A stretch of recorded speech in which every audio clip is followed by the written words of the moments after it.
In the aftermath of last May's devastating floods, Nashville residents were left with many questions.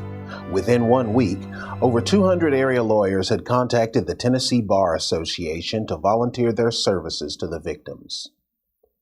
The TBA already had a thriving webcasting program.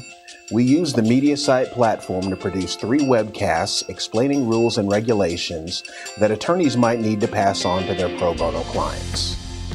Our speakers covered timely information about filing for federal government aid and the home buyout program instituted by our local government.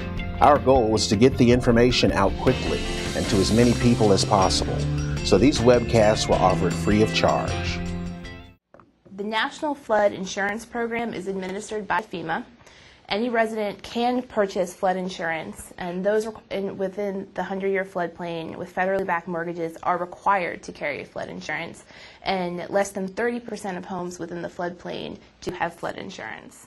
I think the most recent numbers that we heard just in Nashville are $1.56 billion in damage and 30 deaths. So certainly this is going to be up there in terms of the impact that's been had among some of the worst disasters that this area has seen in a long time, and the need is certainly great to have attorneys volunteer to help these victims. And one of the questions that will most often get asked sort of in the first couple of days after a disaster is, I don't have insurance, or I'm underinsured and I need FEMA assistance.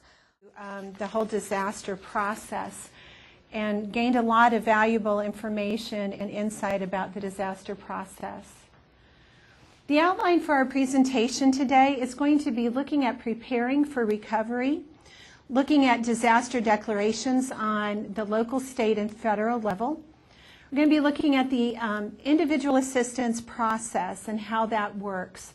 And that includes any insurance that an individual would have, FEMA benefits, the Small Business Administration loan process, and something called the Long-Term Recovery Committees. The first of these webcasts aired live just 10 days after the flood. 142 people watched live, with a total of 219 watching the program within 2 weeks. This was definitely a record-breaking number for our live programming.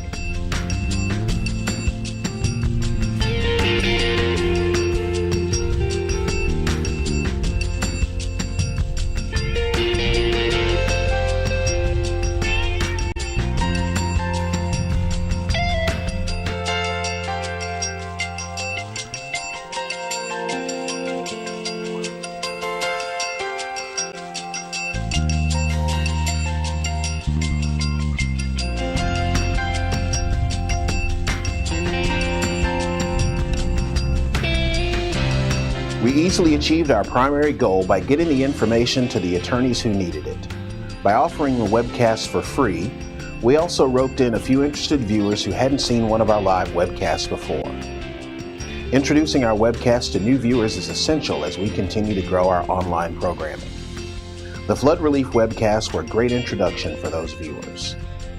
By producing quality webcasts, we hope to keep them coming back for more.